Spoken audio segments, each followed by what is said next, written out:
Hello, welcome to Walpole United WFC.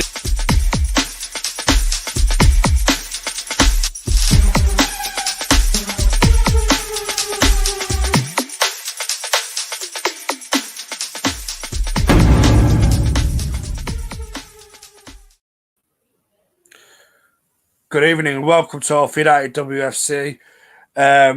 This is Saturday Night Live, and no, we've not got Matt, as you may sort of look on your screen and say, where the hell is Matt? Unfortunately, his computer's updating and it's going to take him 10 minutes. What a plonker for not setting up in good time. But we have got Gareth at the minute.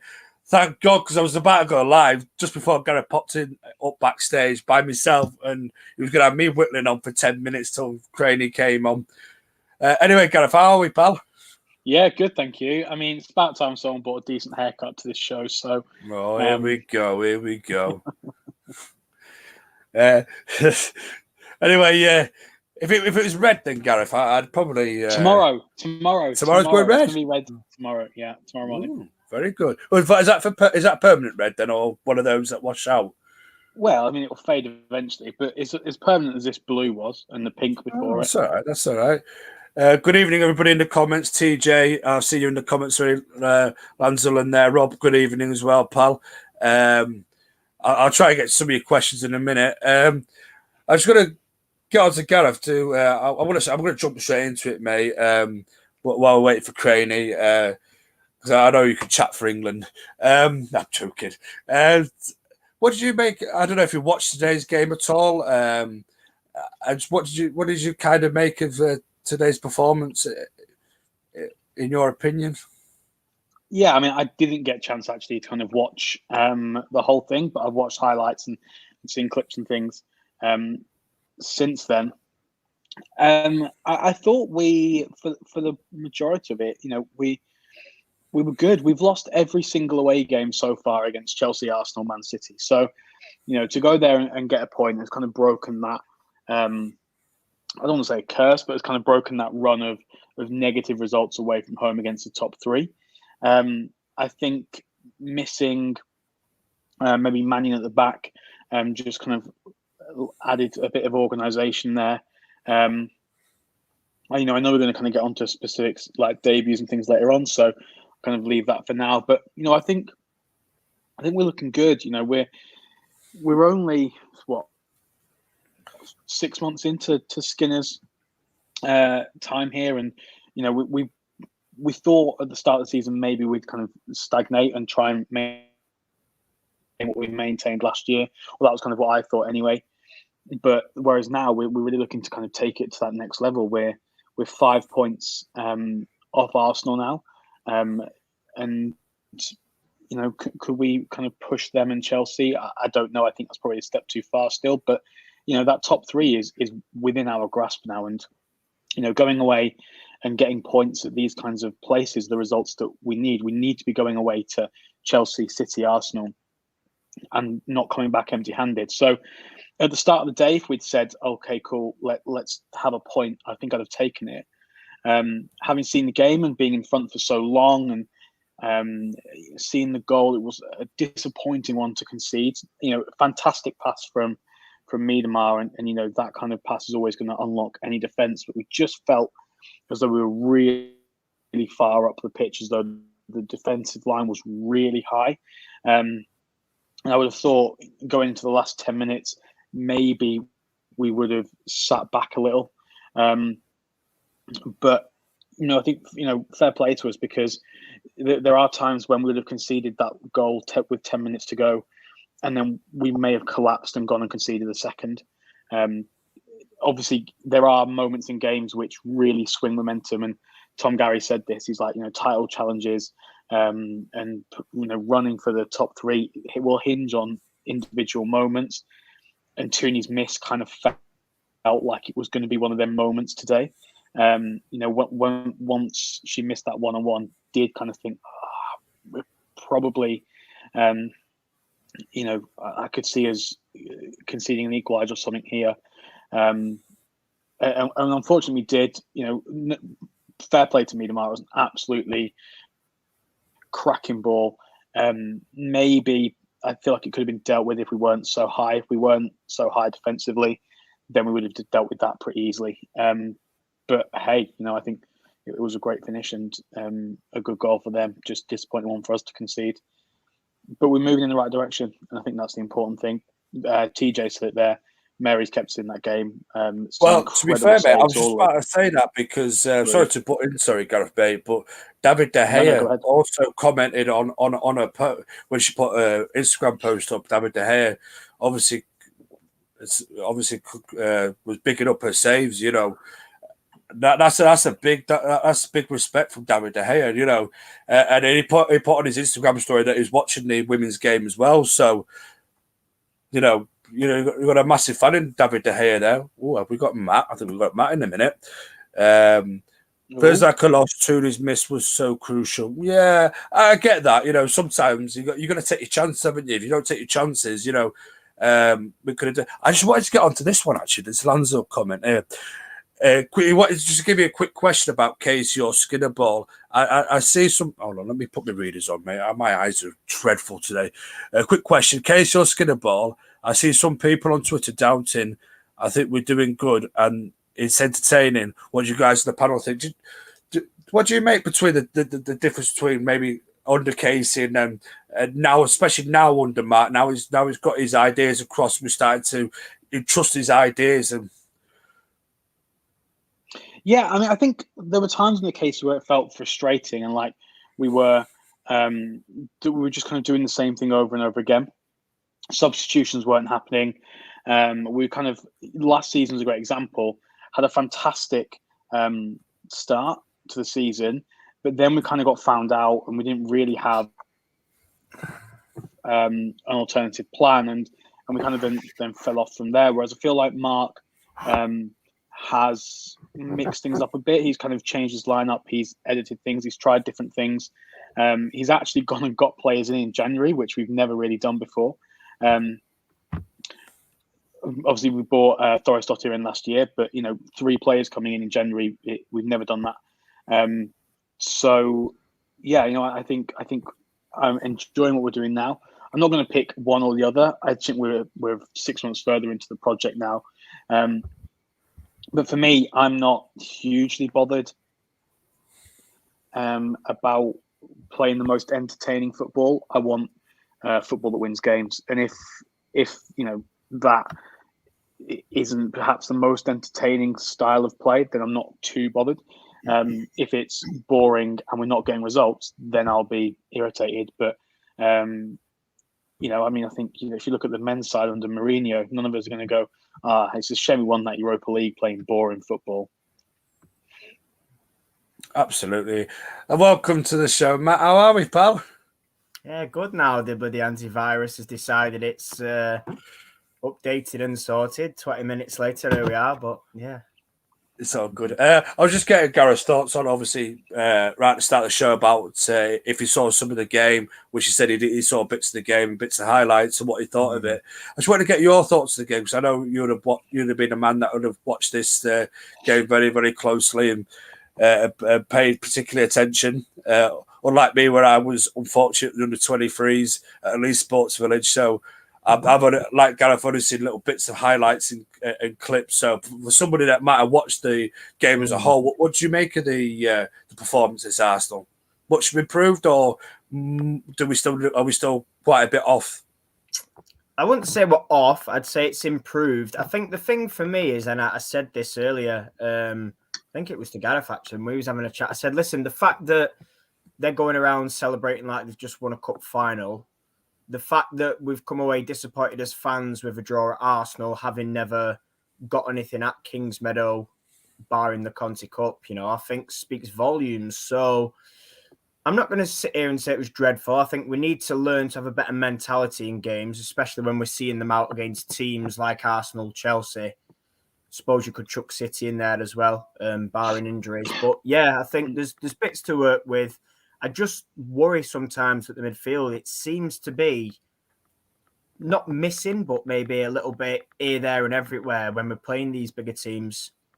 I mean, Chelsea, it didn't look organised. Today, we got away with it, and then it was a little bit pulled apart. But I think overall, just like everybody else has said, I think happy with the point before the game, but when you look at it full time, we've actually thrown away another 2 points for me. Is there any thoughts on midfield today? Yeah, that's just kind of sort of linking in what I was saying. Lad there and 2 others. Good to tell me we. Yeah, but again, it's that mindset and mentality, isn't it? When either we lose a player or where the opposition loses a player. I just think again, it's the balance, and I don't know. I don't want to criticize substitutions too much because we made a couple, but I would like to think that maybe another one would have been ideal. I think taking Russo off as early as we did probably wasn't wise, but then he's probably thinking, well, we've got City, it's 3 games in a week, we do need her, so it's a fine balance, isn't it? But I do think the midfield in bigger games needs to be better balanced. We're still, for me, not found a way to control the midfield yet, especially against bigger teams. But like I said, a point's not a defeat, and I know we're going to get onto in more depth about Unbeaten on the road and certain players and that. But yeah, I think it was. I'm going to use the word okay. It was acceptable. We've not lost, so yeah, absolutely, mate. Sorry, Gareth. Was you going to say something? No, mate? I was just I was just going to say that I think we're going to play 2 holding players today. We played Zone sat a bit deeper with Haley. Now, ordinarily, I would have liked to maybe have seen a couple of lads sitting and a couple of players kind of pushing and getting further forward. But I think from that holding position, Zone today was actually able to influence the game. She was able to kind of create some chances. Set piece delivery was good, and I've been critical before of her corners and set piece delivery, but today it was good. She was able to find Russo's head. I think probably actually, if Arsenal look back at it should have been dealt with. But if you get enough power on the head, you're going to ask a question of the defence. So yeah, I think we can look to make improvements in the midfield, but then I also think that if we'd won that game, would we have kind of made the similar questions about the midfield? I think we know it's an area we need to improve kind of centrally and figure the balance of it out, because Tooney isn't necessarily a centre fielder. We kind of want her getting further forward up the pitch, but kind of the 2 holdings today didn't seem to kind of be as problematic as it has been in the past. But then but that's could very much be the exception to the rule. Absolutely. Matt, are we also still lacking? I mean, I don't Bruun, is it Bruun? Mate, I'm still. Mate, it took me that long to pronounce Januzaj properly. Listen, anyway, don't worry about your pronunciation, pal. Just worry about the songs that don't rhyme and just cry in a corner when you hear them, man. Because that's what I want to do. Yeah. But what I was saying with Bruun, whatever, coming in, I know she needs time to settle, but are we still lacking that really world class striker that to put the ball in the back of the onion bag? That 9 times out of 10 to hit in that onion bag, because it seems that we've had chances again. It's coming back to the same old stuff again. Clinicalness in front of goal, putting the match to bed before allowing a team with 10 players to come back into it. Although fair play, it was a fantastic ball from Vivian Miedemar for the goal, but we shouldn't be allowing that. We should be killing this game off. 2-3 and up. We had chances. Tooney had a glorious chance there, which people have been mentioning about. But do we still lack that sort of really, really world class sort of finisher? Or will Bruun, in time, when she's settled down, she gets to know her teammate, have we got the answer there? We have when she settles in, but the issue for me is the lack of quality strikers in depth. You look at it and we can bring on Fuso, we can bring on Martha Thomas. Fuso's young. Martha Thomas, for me, she's in and out the side, isn't she? She needs a consistent run of games. You look at Russo, and we can't rely on her and Tooney every week. We've had 4 shots on target. And it's like I said the other day, after the defeat on Wednesday, there was a chance Tooney had against Chelsea where she was to the right of the box, coming in at a slight angle. And, if she'd have hit it earlier, I think we score. And I think it either took a deflection or it missed. But I think with Bruun, when she finds her feet, will be absolutely fine. And again, I'm not going to go into that sort of analysis of her too early because I know that's going to be coming shortly. But I just think it's an issue against the top sides because when you're short on chances or you don't take your chances, you tend to get punished. And I think, like you said, we have today in terms of conceding because I say 4 shots on target in any game, I don't care who you're playing, isn't great out of 12 shots to only hit the target. I mean, if we take off the goal, it's three efforts at goal, isn't it, really, that we haven't scored and the rest have completely missed. So, yeah, it's difficult. I do agree with John Fry there. I think the defence is a worry. And again, something I mentioned weeks ago when we were talking about transfers and somebody said, oh, do we need this and do we need that? And I said, well, listen, I'm more worried about defence because if we lose one of our defenders, we're kippered. And lo and behold, we lost Millie and we're left with what we've got. So, but again, Diane's somebody we're going to get into. But I think, yeah, not hugely concerned because, like I say, I'm sort of pinning hopes on Bruno. But, yeah. Yeah, I was coming to on that, Gareth, on that point about the defence. Obviously, I think I've seen somewhere. I do apologise if I've got it wrong because I went for a little nap to try and wake myself up for the show. About Mannion maybe having was missing today with fluid in the knee or something. Is that a great concern for us? Because again, with Millie being out as well, that's your 2 first choice centre halves in a way, and I think we've always touched upon it. You know, if we get a couple of injuries at centre half, we, as Matt said there, we're kippered. But I know that Diane's come in, and obviously she's going to have to take time to settle as well. But what do you make of the defence? Because obviously people are saying they're looking a bit shaky in the big game again. What's your overall assessment of our defence, especially in the Conti Cup semi-final and today's game against Arsenal? I think on the whole, it's fine. I'm probably, if we take the last kind of 2 games out of it, we've not conceded for 6 games, or for a good run of games anyway. I think the thing with Mannion is probably more precautionary. With a player that's had an injury and rehab like she has, you want to manage it properly. So if she did have a little twist on Wednesday, I think it was, then it's best, regardless of what the game is, to give her a rest and kind of make sure we get that checked properly. I also think that essentially we've got 3rd and 4th choice centre backs playing in a top game. So if that happens for most clubs, if you kind of got your 3rd and 4th choice centre halves playing, then it's bound to happen. We now have the ability to be able to play actual centre halves. Look at Arsenal; they had 2 of their top 3 centre halves out, and ended up playing Catley at centre half. So we're in a better position than other teams are. So I'm not hugely concerned about it. I don't understand. My watch doesn't either. I'm about to say, where did that come from? So not hugely worried because I think I'm hoping that the Mannion issue was kind of precautionary and it should be back for next week, and then not hugely concerned. Again, depending on how long Jade Moore's going to be out for, hoping it's not too long, she's going to come in and add some real kind of solidity to the midfield as well. We have Haley at the moment as the only kind of defensive-minded midfielder, or kind of properly defensive-minded midfielder. So Jade Moore coming in really adds that option of depth there. And if we are going to play 2 holding midfielders, I'm not going to use the term double pivot because I hate it. It's just pretentious. If we are going to play with 2 holding midfielders, then the ability to kind of play Ladd and Moore will be good in games like this, or at least kind of have that as an option late on. Just kind of going back to what kind of Craney mentioned before about strikers, before we move on and go into the defensive in a bit more depth, I don't think we're lacking any kind of ability up top.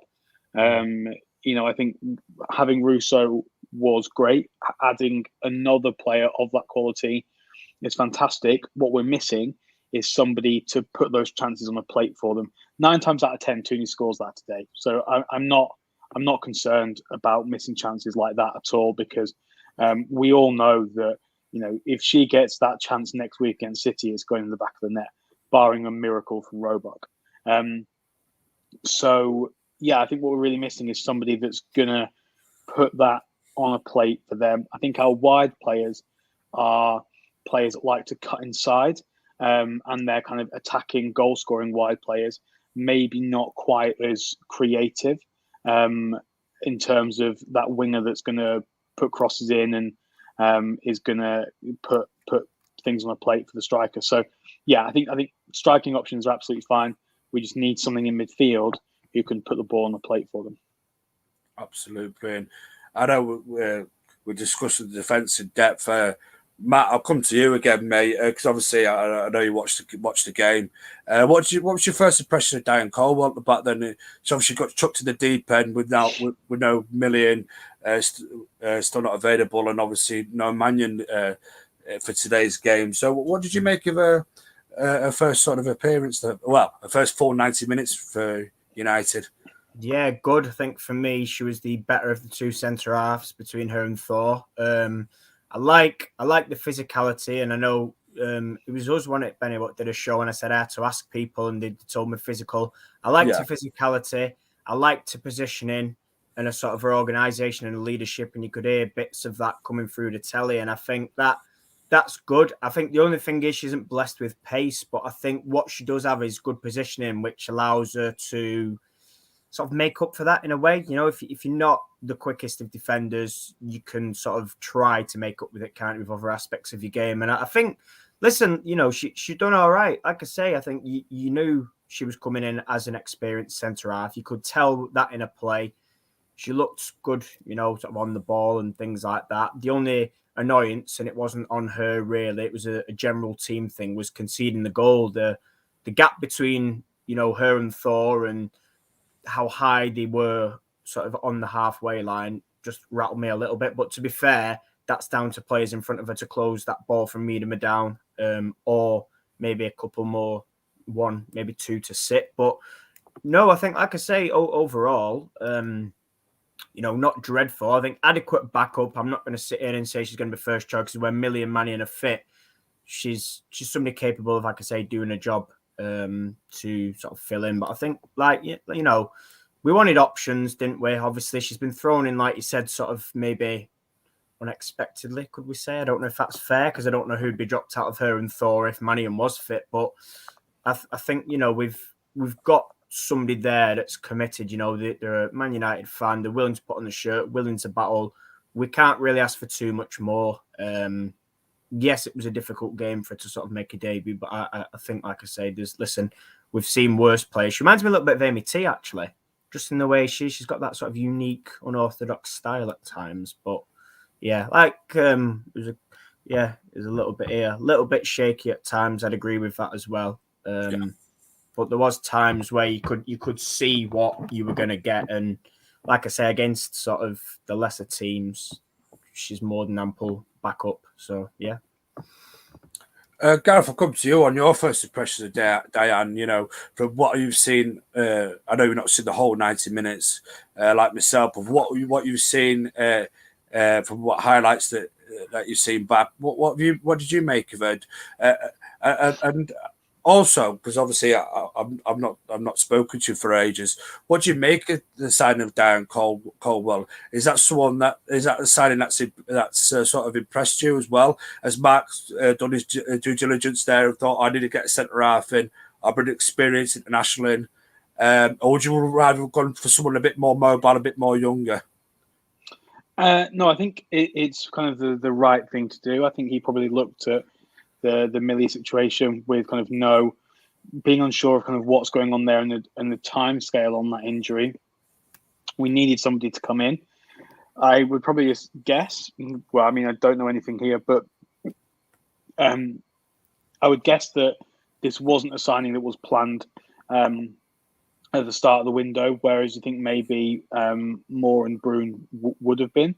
Or would at least kind of been down as targets. So I think it is in response to Millie's injury. In which case, I think going for an experienced player is the absolute correct thing to do. If you're going to sign a player for 6 months, you want somebody that's going to come in, is going to be able to take on board instructions and do their job. You don't want somebody that you're going to have to kind of nurture and embed slowly, and you're going to have to do too much coaching with. So I think that's what we've got here. We've got an experienced player that is going to be able to take on board instructions and do a job. And I think that's what we really need.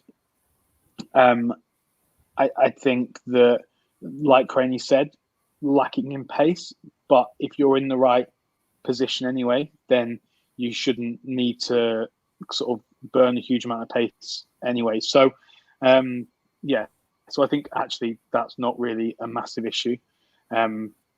Something I'm pleased with. It's not something I knew too much about. I've not seen a great deal of her play. I've not seen any of her play before today.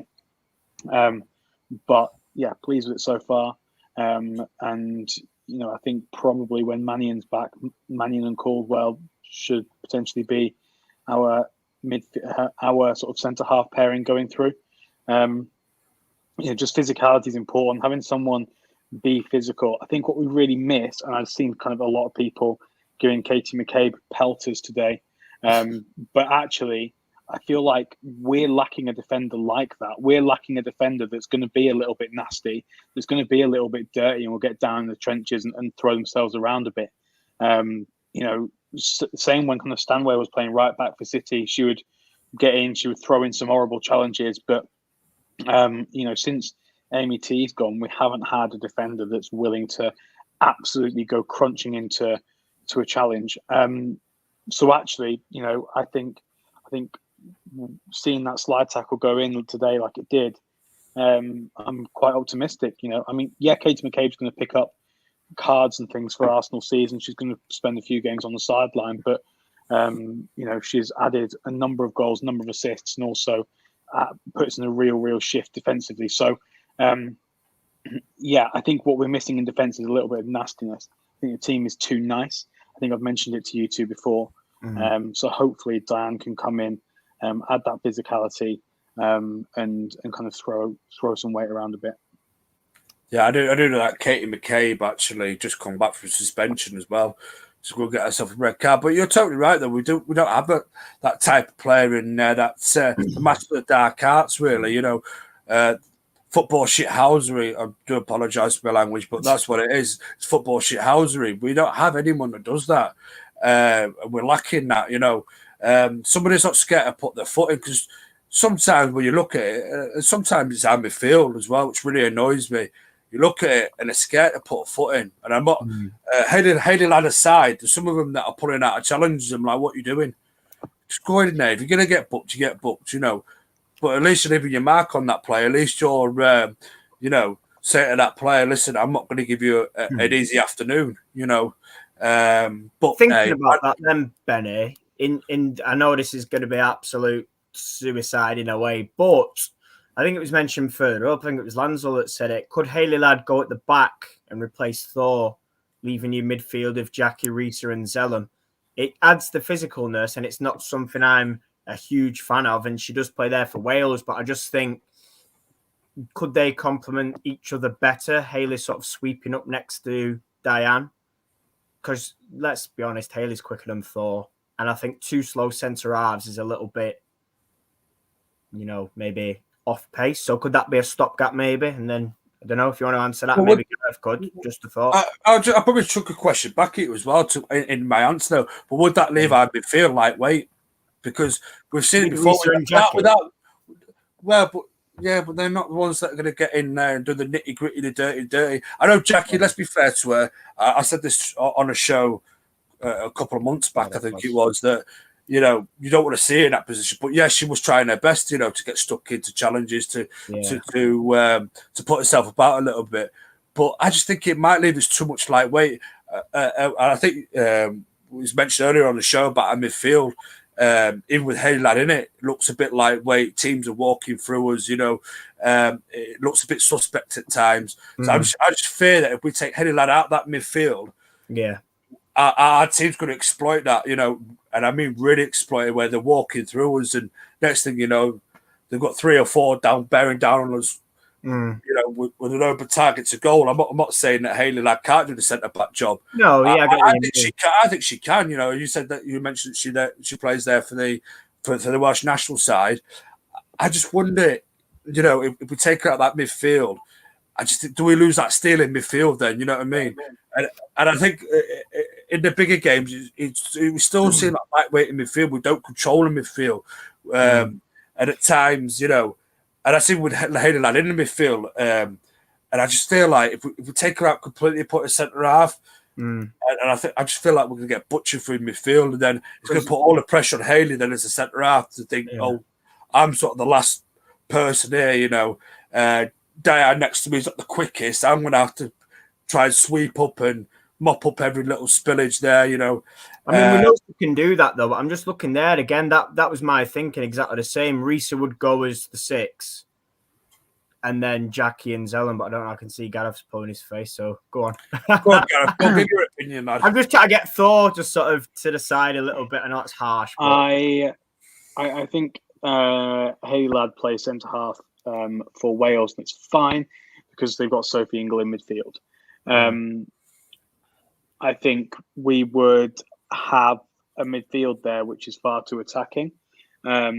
We kind of saw at the start of the season how easy it can be to carve through our midfield without Hayley in it. We saw that against Chelsea as well, kind of how not having Hayley in midfield leaves us quite short. So, yeah, I mean, if Jade Moore comes in and gets fit and is informed, then it's potentially an option because you've got a midfielder to come in and sit in front of the defence. But I wouldn't want any of, Bo Risa, Jackie, Tooney, Katie playing as a holding midfielder on their own. So, I think it would work if we had a Sophie Ingle to come in and sit in midfield and really break up play. But we don't have that kind of player. So I think it would probably leave us a little bit short. Either that or Hayley will get drawn out from the back and leave us kind of stuck with gaps in the back line. But it's certainly an option if things get a bit desperate. But I was just thinking in terms of the next couple of weeks, because obviously Jade Moore is not fit, is she? No. So it's a difficult one. I think there's quite a few questions going on about defence. So while we're on defence, I want to bring this one up. Lansel put this in a while ago. Does Smith go in for City and drop Hannah? Controversial, but she set a high standard. And I think it dropped the last couple of games. Brilliant fullback, don't get me wrong. What we're saying about Smithy, because she has had a brilliant season, to be fair. And I think that competition with Blundell, I think, has pushed her on to a higher ceiling, a higher level than maybe she was in the previous few seasons. I'll come to you first, Gareth. What would you do there? Would you go for Blundell against City, or would you maybe go with Smithy? I'd go with whoever trains best this week. To be honest, that's such a cop out, but. No, I think I would stick with Hannah. I think Hannah will give us maybe a little bit more going forward. I think Kirsty's ability to kind of play the game and gamesmanship and be a shithouse in games like City would be really, really worth it. But I don't think, like Robert said there, that Hannah was class. So I just don't see any reason to drop her and change that around. I would keep the fullbacks as they are. Granted, the pair of them actually can kind of get caught out being too high at times. But then what we just should be doing then is having one of the midfielders drop a bit deeper and the two centre halves pushing out a bit wider, and then you cover that issue. So it's just about kind of the rest of the team doing the positions and getting jobs in there. But I think I'd stick with Hannah. What would you say, Craney, to that one?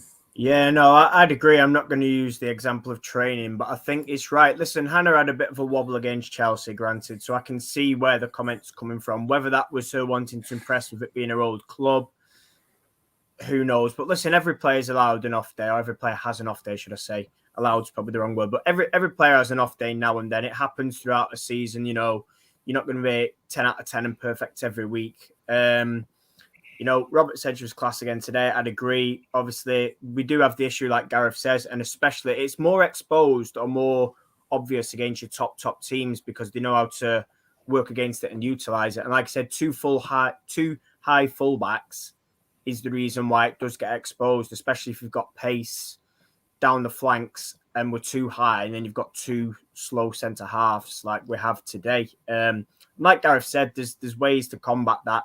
You either don't send both and you just push one on, or like you said, you drop a midfielder a bit deeper. So whether, obviously lads CDM, whether Zellum sits a little bit further back, say drop 5 or 10 yards just to avoid the counter, I don't know. But again, if I'm sort of analysing the goal, that come from midfield, not pushing to close it down. So I'd stick with Hannah for City. I think, what's been said about Kirsty Smith is spot on. She has raised the game.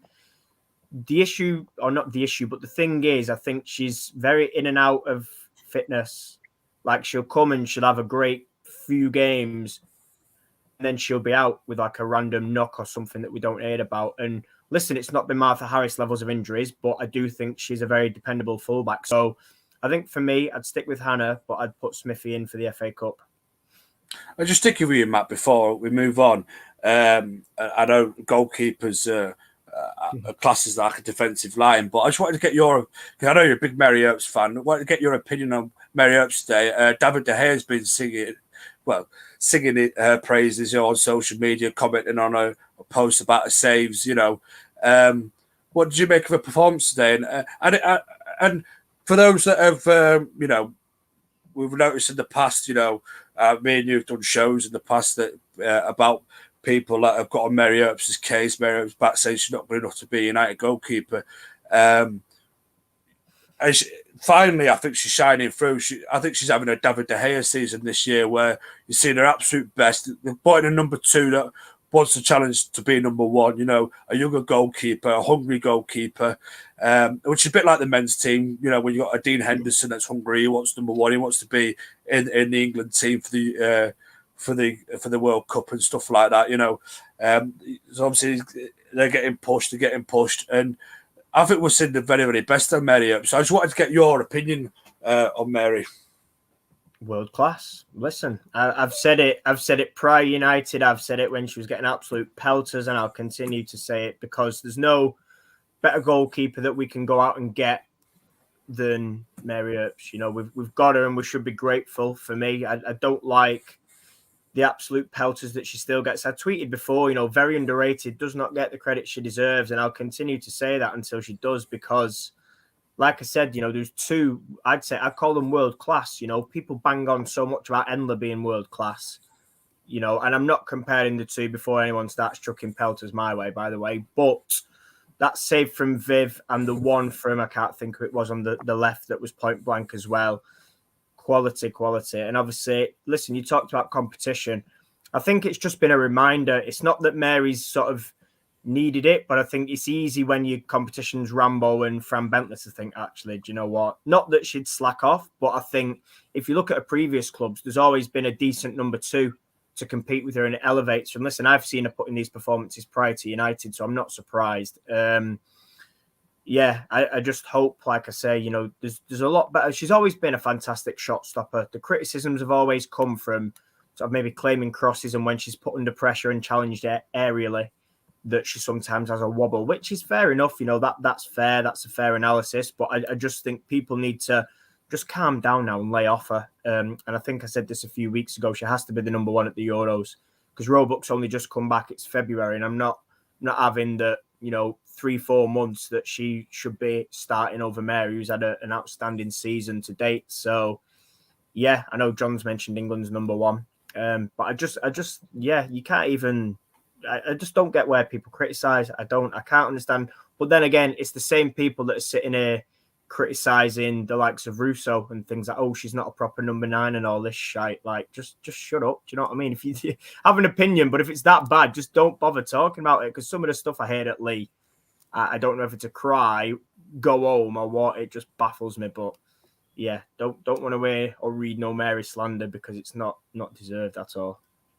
No, I sort of get your opinion because Yeah, Gareth touched upon it earlier about Mary Earps, and I said that David De Gea, commented saying some of the saves were top notch, and I know David also posted a little Instagram video saying he's watching the United women's team as well. So big up David De Gea for that. When you've got a goalkeeper of David De Gea's magnitude, watching the women's game, throwing his support behind Mary Earps, that must do a confidence a world of good when you've got arguably one of the greatest modern day goalkeepers, of our generation going, throwing his weight behind, throwing his support behind you.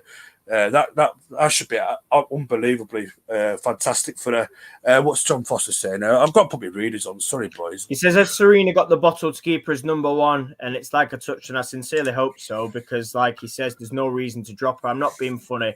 You can't play a keeper as number one that'll have played for 4 months in a tournament. I don't care who you are. You could be the best keeper in the world, and I still wouldn't agree with it. So, yeah. Anyway, we move on to forwards. We move on because we have another person to talk about. I think the title of the show was is Bruun the missing piece in the jigsaw? Is she the one to sort of elevate us into the Champions League, elevate us into a title-winning team? Once she settles all in, and obviously because that will take a little bit of time. It's a brand new league to her. Obviously, stuff to get used to, like the physicality, maybe the pace as well. I'm not sure what the pace is like in France week in, week out, but certainly the physicality, I'm sure in the English game is a lot different, a lot tougher for her to maybe get used to straight away. But what do we make, Gareth? What first and foremost, because obviously me and Craig have done bits on this before. I just wanted to get your opinion first and foremost on the signing of Bruno. I know it's only a loan deal, but by the sounds of it, it could be made permanent if everything's all hunky dory. At the end of the season, hopefully in the summer. What do you make first and foremost? What do you make of that signing, and is it something that whets your appetite? Before I jump into it, John, no, I've not had a tan. My light just isn't fantastic. And bottle. And I put a little bit too much chili into my cheese sauce that I make for my tea. So I am a little bit of the Matt Crane, Anthony Wilson school of. I'm sorry, the radiator. That's right. It's had my face is burning. Sorry, like good chuckle. However, to answer the question, I don't see any reason why she can't be. I think it's a really good signing. It's the kind of signing we want to be making. We want to be taking players off the top sides in the world, and Lyon are. They're not the side they were sort of 2-3 years ago, but they are still one of the top sides in the world. She may take time to adapt, but I know that with the men's game, at least, France is probably the closest in terms of style to the Premier League. So if that's the case with the women's game, then it probably shouldn't take too long for her to adapt. I think that, given the amount of players that we've seen go over from the WSL to France, perform well, I don't think it'll take her too long to adapt at all. So, I think she can absolutely be the missing piece to get us into the top three. I think we were probably on course to get there anyway. This month is going to be kind of season defining in terms of games, so we need to hit the ground running pretty soon. Next week could be a good time to get your first goal. I think it's just really important that we brought in another forward. We were after Blackstenius, but it didn't work. Chose Arsenal, and that really shows why it's important for us to get the Champions League. Once we get in the Champions League, and then we are a club that's fighting in and around there, we're going to be able to attract top players. And I think that's probably why we missed out on Blackstenius. But, that ship has gone, and, we've got Bruun instead. And I think it's a great signing. I think she's definitely going to score goals. It's just, once she gets that first goal, it doesn't matter how it goes in. If we get a penalty next week, let her take it. Let's get that goal in, get that confidence, and then we'll see them start flying. And then if she can form a proper strike partnership with Leslie, then it will be great, because I think every great club has a top strike partnership. You look back at the great United teams of old, and you look at York and Cole, you're looking at Rooney, Ronaldo, etc., and we could see that with Russo and Bruun, hopefully. She just needs to get the opportunities, and I'm sure she'll start taking them. York and Cole, mate, what a partnership. Bruun and Bruun we can have. Yeah, exactly. I was going to come to you on that, Matt. Will we start seeing a change from Matt Skinner? Will it go top, do you think? Two strikers up top there. And allow these two to develop a partnership? Or do you think he'll still stick with that sort of, maybe that sort of one centre forward, low? You know my answer to that, Benny. So I don't think I think everybody knows my answer to that, to be fair. Yes, I do want to see two up top. I don't know. I don't know why anyone would be surprised or expect me to say different. But I just think if you look at Bruun today, anybody that watches that performance, you'll see that she put in a hell of a shift.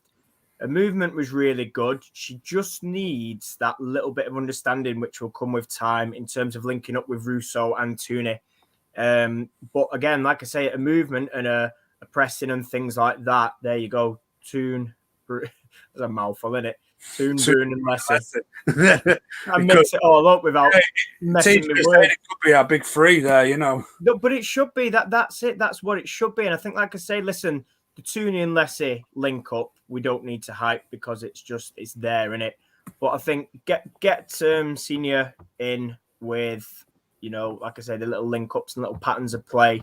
Like Gareth said, she just needs that one goal. Give her the confidence. Obviously, she came off today because she just easing her way in. She had a bit against Chelsea, a little bit longer today.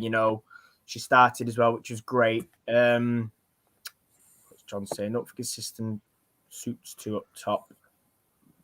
But you see, it's that who do you drop? This is the issue with it. This is the big issue now. Out wide again. Yeah, it's the big issue, isn't it? For me to fit two up top, I'd play a bit narrower. Have your fullbacks being the one that are giving the width. That's it. And drop Leah probably. I don't drop even Leah. think it It's a needs big shout.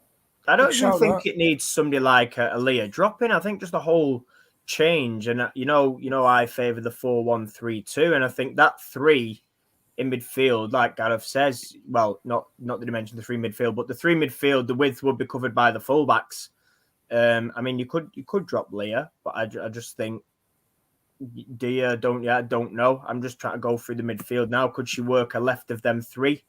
She'd probably end up more of a centre mid. So I suppose Leah in that sense does make sense. But again, Leah could also be a wide forward or up top, however people, whatever they want to refer to it as. But I just think back to Bruun, I think, she will offer us that quality. And it's like I said, if Leslie gets subbed or rested or Tooney does, when she's up to scratch, she will be there. And what a player. Like I say, it's just time and confidence, isn't it? But I do believe from what I've seen, the little bits that she's had over 2 games, that we've got a good player in our hands. And I just feel it's about time that now we, look to work her in. We should be not building a team around her solely, but we should be looking to get the best out of her.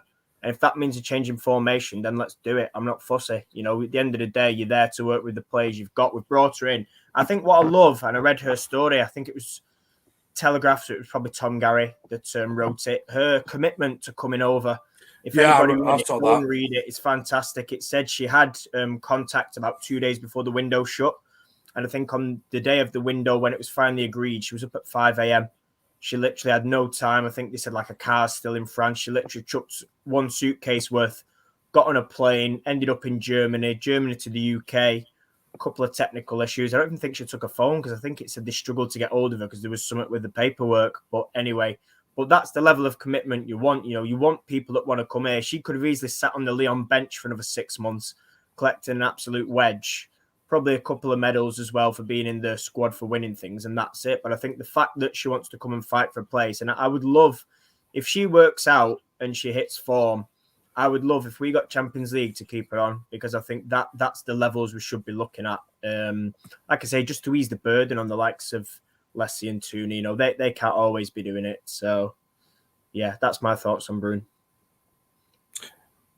It's interesting here that people are coming up with different combinations. Like here, we just use Hansen's strength as well as firing in pre-season. As we all know, she was firing in pre-season. And Fuso as well. Doesn't find Fuso get enough opportunities for you boys? Because there's one sometimes I'm thinking, go on, Mark, just give her the last 10, 15, see what she can do.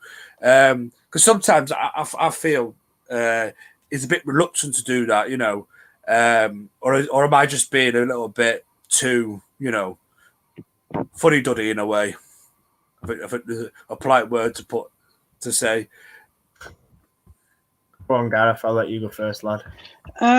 No, I don't think you are. I think, when she comes on, she shows that she can really offer something to the team. I'm Siri. Oh my god. Oh, Siri. I think, when she's come on, she's shown that she's capable, and that she can really offer something to the team. That she's busy. That she's kind of gets into positions. I just think that when you look at the players that are above her in terms of the pecking order, that it's tricky. But yeah, I think I don't like bringing players on for 10 minutes. I don't think it's enough time. Yeah. I think there are times when she should get time. She should get sort of 20, 30 minutes. But then I also think that if we need a goal, then I'd probably back Leslie to be the one that's going to kind of find that goal from nowhere. So I think it's a fine balancing act. I think she's playing a lot in cup competitions, and that's fantastic. And given what her minutes were last year, that her development is being managed really well. The time will come, I think, to give her longer in bigger games. But yeah, against teams like Birmingham, Leicester, Villa as well, those teams that are kind of down, scrapping in the bottom, we should give her the option. I didn't ask Siri a question, but with my watch, whenever I lift my hand up like this, it wakens it up. So it's listening to what I'm going to say now, and it'll probably respond in a minute. Oh, bloody hell. What a watch, eh? What a watch. Matt, quickly on Fuso, pal, before we move it on. Yeah, similar to Gareth, I think, listen, for me at the minute, she's not good enough to start 90 minutes over who we've got, which is, I think, people might disagree, but I just think managing her carefully, is good at managing young players, bring her off the bench when the time's right. I just think that there seems to be a lot of people that want to have everything at once, and I feel like you can't just throw a young player in constantly. Or every week I'm saying, bring Fuso on. John Fry's actually spot on, and that's great timing by him there. She's only young and still learning, and I agree. You don't want to keep whacking on that pressure. Everybody said, "Oh, get carry on." It's like even Skinner said himself the other day. There seems to be this thing where everybody wants him to win. Everybody wants a trophy. Everybody wants Champions League, and everybody wants half the devs and all the young players to play. And it's like you said, it's a process. You can't have everything at once. This is the thing. Sometimes we all get a little. I mean, I've done it in the past as well, and I'm sure you lads have. Get a little bit hyper after seeing things, and sometimes you might get a little bit ahead of yourself, and you think, oh, but I think when you have time to look at it and actually think, yeah. And listen, Fuso's time will come. She's had a lot better season than last year. She's stayed fit for the majority of it. It's just about easing her in and building up those minutes, because once we get that and she's consistent, then we'll see a better player. But I do think when he does bring her on, it's got to be longer than 10, 15 minutes, because it probably takes a player that to get into a game as a sub. So, yeah. I think you're right, though, Matt. I think you've hit it on the head. I think as United fans, we tend to get carried away when the next natural. It's completely yeah. valid. When the next sort of like youth star emerges. You know, I do it in the men's game. I did it with Angel Gomez. I did it with Ravel Morrison. I'm doing it now with Zidane Iqbal. You know, you see these lads, you see they've got potential, and you want to see them. You want to see them given a chance. And sometimes, as I say, patience is a virtue. You know, not everybody's a Marcus Rashford where they're going to be thrust into the limelight and they stay there. Not everyone's a Wayne Rooney at age of 16 making his debut for Everton and then playing throughout his whole career as a first choice player. You know, sometimes it just takes a little bit of time. I think sometimes, you say, as football fans, we get a little bit carried away because we want to see the new flashy, you know, youngsters coming through. You know, we want to be there. We want to be there and say, oh yeah, we was there when they scored the first goal, or whether nutmeg somebody or whatever it may be. You know. So yeah, quite right. I think patience, mate. You know, but it is one of those. And moving on, anyway. So I suppose the last topic of the night is our in the league unbeaten away run, which I don't think gets talked about enough, because when obviously the men's team went on that long unbeaten away run. That was always getting spoken about quite highly and quite regularly. But this one's good. This one slipped under the radar for the women's team. I don't think enough's been mentioned or said about it. And I think that's, again, a credit to not only to the team and not only to the coach staff, but credit to Mark Skinner. You know, again, another guy that's a load of questions chucked at him. Some people questioning whether he's the right man for the job.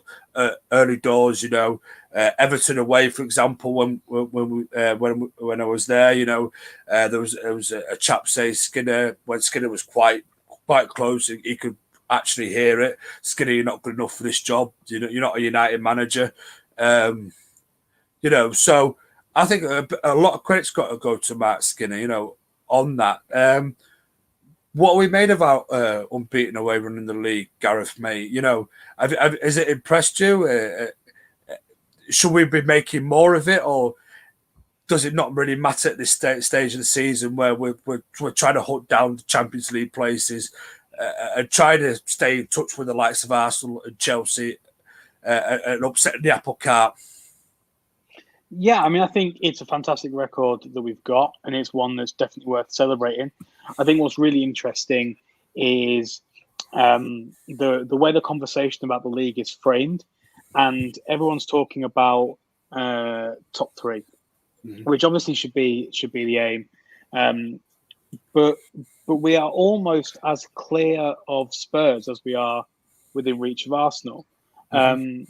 So I wanted to use this as a platform, not to go and win the title, because I don't think we're going to win the title. I'm not going to say that, but to at least go and put the pressure on Chelsea and Arsenal.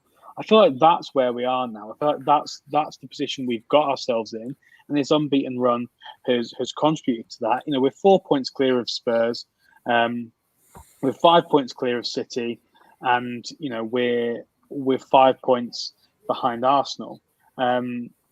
So it's interesting when we talk about the Chelsea City game coming up that, oh, well, we're all Chelsea fans, aren't we? Well, actually, no, I want it to be a draw because I don't want either side to gain a massive advantage.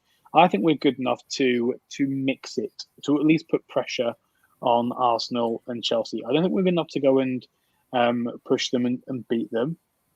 But I think we're good enough where we can be looking at mixing it in as a top three rather than just being the third place team. So, yeah, you know, I think this unbeaten away run is fantastic. I think it's really important also to note that we have only played Arsenal away. We haven't played Chelsea away, haven't played City away yet either. But yeah, if usually, you know, you go away and you think this is going to be tricky, but I just don't feel that. I feel like we can go into any game, we can get a result. You know, we weren't great midweek against Chelsea, but I think, you know, I'd rather lose that game and beat them in the league and get the revenge for the 6-0 at the end of the season than kind of win that game there. Disappointing not to get to a final, but I think we'd all kind of say that we want Champions League football. So let's go and get it. And I back us to do that. I think we're favourites to do that. Yeah, touched upon a point that Gareth made there, Matt. Apart from Arsenal, we've not played in the big hitters yet in the league away from home. But isn't that also a good thing that we're beating these sides that we tend to struggle against the lesser sides as well at times? Isn't it good now that we've seen a little bit of probably more than a little bit of an improvement there? When we go into the likes, and no disrespect to the lesser sides in the leagues, getting picking up the points, not sloppily dropping to defeats. Like we have done in previous years. Where we've gone away from home and we've slipped up against opposition that you expect us to beat. And I know you're a big advocate of the coaches, especially Martin Ho and everything. Obviously, I think we mentioned now this has been the third show in a row that we've mentioned Ho. Sorry, I couldn't help myself there. Yeah, but it's just that I just think it's down to also the job of. I know I said to Gareth, I phrased it slightly different when I said Matt Skinner should be getting quite a lot of the plaudits for this away run because obviously, like I said, he was quite questioned, especially at the start of the season. But I said to you last week about the coaching staff and how he's entrusted in people like Martin a lot more, and he's letting them run the show so he can sort of take a step back. What do you attribute this great away run down to? Are we going there more confident on the road? Is it the way he sets up? Is it the particular attention to detail now that our coaches have played to the opposition, like we touched upon last week, where we've got tripods high up in the stands now that can visualize everything. That they're having a lot more detailed analysis of performances and game previews and whatever else that they're doing. What do you put this down? This great away form down to? And it's not just purely luck. I know luck plays a part in football at times, but it's not all down to luck. No, it's not down to luck. And I know, like you said, we have mentioned Ho 3 times in a row, so I'm not going to bang the Martin Ho drum anymore. But what I will say is, obviously, Gareth is spot on. We haven't played the likes of Chelsea and City away. However, we have played Brighton and Spurs, who are flying. Obviously, we slipped up at Spurs. We did slip up at Everton. Granted, I get that, but they weren't defeats. And like you said, Benny, I think not slipping up against these teams that maybe took 3 points off us or, things like that in the past, I think is improvement. What I noticed about the away games is we tend to set up, or the approach is slightly different. It feels a little bit more safe, which isn't necessarily a bad thing when we're getting results because, listen, it's got us an unbeaten run so far and we're past the halfway point, which is fantastic. But I just think maybe the slight tweaks away gives the players more confidence in sort of their own ability / the system. And then you go and steamroll as many lower sides as you can at home, so to speak. So I do think that, like today, for me, I think you could probably, like Gareth said before, you can probably say there was 2 defensive mids. Zelen was a little bit deeper next to Ladd, which, again, I've said it time and time again. She isn't a defensive midfielder. And yes, Jade Moore's not fit. And we've had this conversation, haven't we, plenty of times. But I just think sometimes he goes for the safety approach and then the hit on the counter, which is quite interesting. The only slight issue for me is when we do hit on the counter, there's not always the numbers up there. So I'm not going to sit here and say slow your counter attack down. I'd rather say commit more bodies going forward and get those late runners. Toon is a late runner from midfield, which is great. Can we get more? Can Bo Risa get there? Because she's been scoring goals, recently. Can Jackie, when she's on the pitch, get up there? Can we get Leah up there and banging in more goals? It's just about attacking with numbers more than anything. So I think it does feel a lot more like away games. We tend to sort of sit back a little bit or more secure and then hit the counter. Whereas at home, I think we have a lot of possession and moving players about and shifting it left and right, and it's slightly different to what you see away, which is fine. Listen, I'm not going to sit here and moan because under Casey it was the same old tactics, the same old formation, the same players, and there was nothing different. And he's talked about adapting to opposition, and I like that. You know, I've said we've needed that. So like I say, I'm not going to sit here and criticize because it's worked wonders, but I do think that's the difference for me. If you're analysing this season to last and the way we're playing now compared to the way we've set up, things change, and rightly so, you know, against different opposition. And that to me is what brought us the run. So yeah, I'll credit everybody on that, staff and players included. Also, Matt, do you think has enough been made of that run though? You know, because I asked Gareth as well. You know, when the men went on that amazing unbeaten run, you know, it was talked about in the media. It was always front and center of attention. Sky Sports were picking it up. Blah blah blah. As enough of the, I know the media's not as great in the women's game, not as vast and all that. But surely you'd have thought it'd been picked up a little bit more than it has done. I read it the other day. That's how I heard about it. I think it was the Times and the Guardian, or the Telegraph and the Guardian. There was a couple of media people or outlets run it. And I went and had a look and thought, oh, okay, I didn't actually realise that. So I think it does need a bit of magnification and scope on it. A bit like when we went 7 unbeaten and 7 clean sheets in all comps. That probably got more clout, actually. But I think you're not going to... The thing is, the difference between 22 games and obviously however many away games we've played, you know, it's a bigger gap, isn't it? You know, if we go the rest of the season unbeaten away, then I'll sit here and take my hat off and say, right, where's the hype? Where's the promotion? I don't want to overhype it because, you know, as we referred to, you know, we've not been to Kings Meadow in the league, and we've not been to Mini Etihad, whatever they call it. But yes, it like I say, give it some credit, but I just think that it's difficult when trying to compare it to the men's because it's not quite that level yet, if you know what I mean. It's hard without sounding harsh, but it's an achievement, so I'm happy. But I do think it'll be more of a test come, like I say, maybe after next week, if we're still unbeaten and we take points off City, and then we keep going through sort of March doesn't look too bad. Reading's a potential difficult one. And then we get into April, then we can sit here and say, do you know what, outstanding, fair play. But I just think at the minute, you don't want to let it affect players. You don't want them to be chasing records and numbers. You don't want them to say, well, run beaten. And then that be in the back of their minds and then something go wrong. I'd rather just like Skinner, just take it one game at a time and just see what we get. Because if people, like I said before, if people look at it and compare it to last year with a realistic head, we're looking miles better. We're scoring more. I think somebody said, are we scoring more? I think it was something like 12 goals off last year's tally in the league for last year's whole season for league games. So that's an improvement. You know, we've smashed a couple of teams 5-0 or things like that. You know, we've kept so many clean sheets. We've kept a longer unbeaten run. So the progress is there. Whether people see it or not is up to them or is a different thing. But there is, for me, it's evident anyway. So, yeah. Absolutely. Before we end the show, I should have done it earlier when we was talking about Arsenal. I just wanted to get, I know that Gareth, it might be a little bit unfair on him because he's only seen the highlights. I just wanted to get your player of the match, Matt, because I know that you've watched it. It's a difficult one. I mean, I think for me, I think it's Mary. I think the saves from point blank range kept us in it really. So if I was going to pick it, it'd be Mary.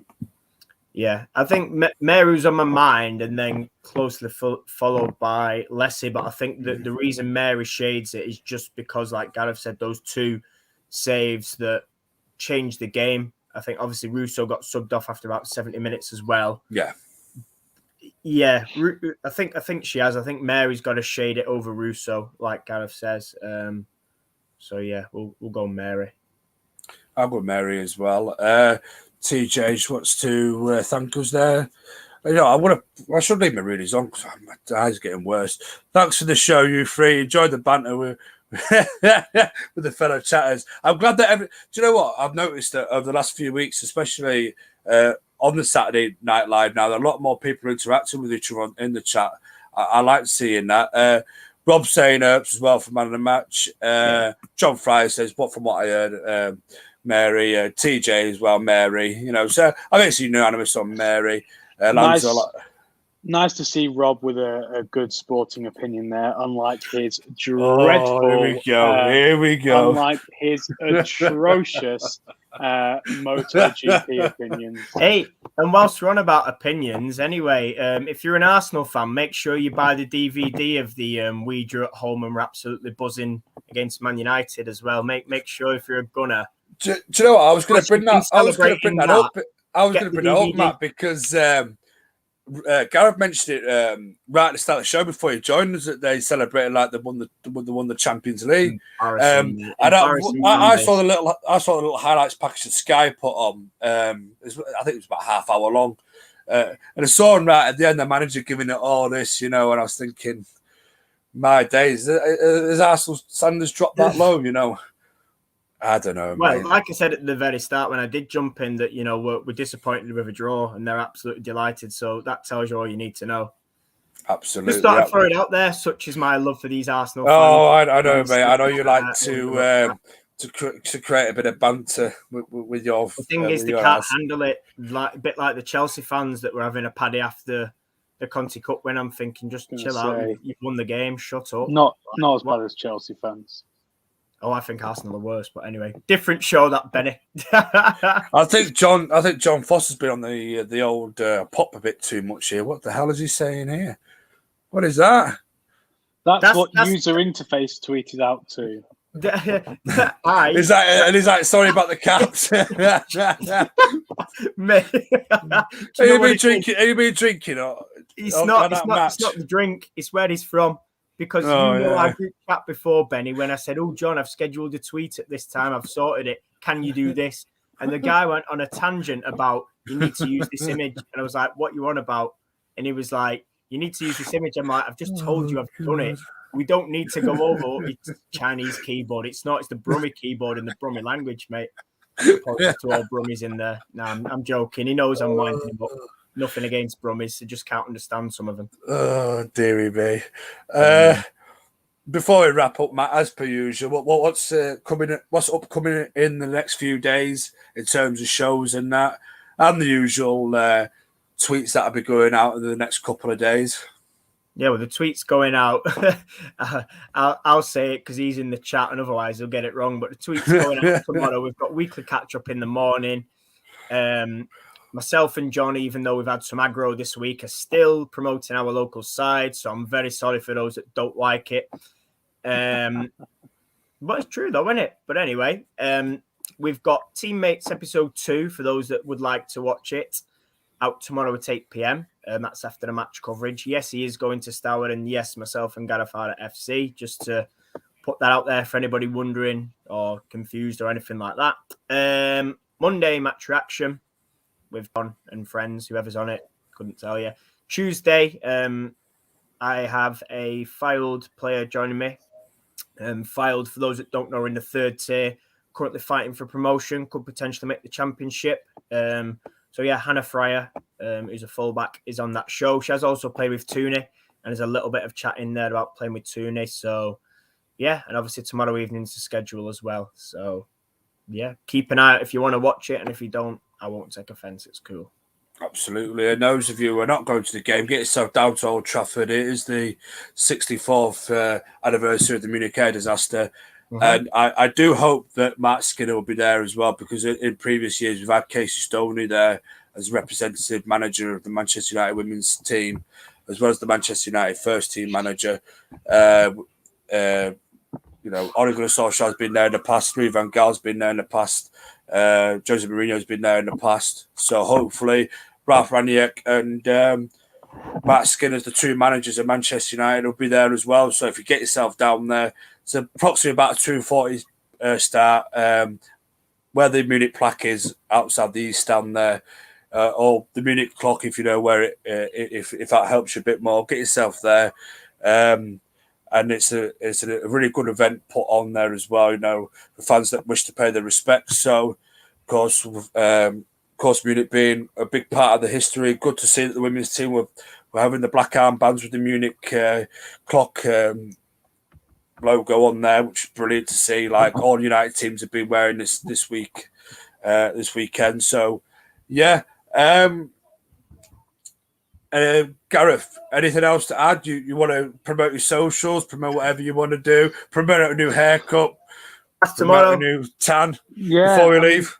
The haircut's tomorrow. Social on the screen. GT18 _ tune in and watch our FC United's Teammates episode 2 tomorrow evening. Absolutely. Make sure this one as well. Yeah, make sure you give Gareth big love though for some of these FC United videos, because he's been doing very quietly in the background, be doing a lot of the Gareth, editing. You missed the wonderful Gareth is now the nickname, Ben. Oh, the wonderful Gareth and the wonderful That's what Gareth. It was sold as. When people said to me, "Wow, bloody hell, that editing's great," I said, "Yeah, it ain't me." I was kind. I said, "Nah, can't take credit for that. That was the wonderful Gareth." So that's what he was known as. Not the ranks. So make sure you leave some positive feedback for the wonderful Gareth for all his great editing that he's been doing in some of these videos, because they've been, as John Foster says, cracking editing. Anyway, I better end it there because I'm blabbing on as usual right at the end of the shows, as per usual. And we shall see you in the next one. Thank you for everybody joining us in the comments. Thank you everybody watching us live. And my thanks again to Gareth for coming on. Absolutely wonderful to have you, mate. We should have you on more because you talk a lot of sense. Matt, thank you as always. And we shall see you in the next one.